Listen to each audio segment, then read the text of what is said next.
You're watching Mirror 7 News. Stay informed, stay ahead for more news. When Mike Matheson scored that thrilling overtime winner against the Calgary Flames, it wasn't just another highlight for the Montreal Canadiens. It was another reminder of how valuable he's become to this team. The veteran defenseman, who's been one of Montreal's most consistent and trusted players, continues to prove why his presence on the ice is so critical. But as great as that moment was, it also brings up a bigger question that's been looming around the organization. Can the Canadiens actually afford to keep him long-term? Let's take a step back for a moment. Montreal's blue line is stacked with talent, and they've already locked in some key pieces for the future. Lane Hutchison just signed an 8-year extension worth $8.85 million per year. Noah Dobson secured an 8-year deal at $9.5 million annually, and Kaiden Guhle was given a 5-year, $5.5 million extension. That's nearly $24 million tied up each season in just 3 defensemen.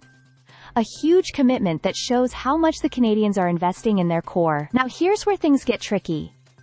Matheson, 31, is in the final year of his contract, earning $4.875 million. Given how well he's performed, leading the team in ice time for 2 straight seasons, often clocking over 25 minutes per game, it's hard to argue that he doesn't deserve a significant raise. He's not just a minute eater.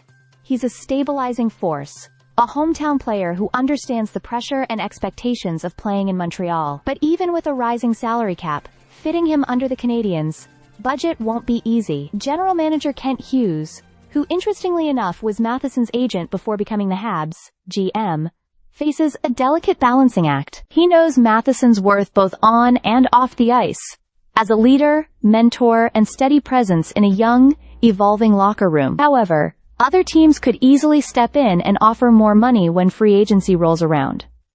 For Matheson, the situation is as emotional as it is financial. He's a player who has embraced his role through Montreal's rebuild, adapting as younger stars have taken more responsibility. Even as his offensive opportunities shifted, losing his top power play spot for instance, he never shied away from the challenge of tougher defensive minutes. The reality is that Montreal wants to keep him, and Matheson wants to stay.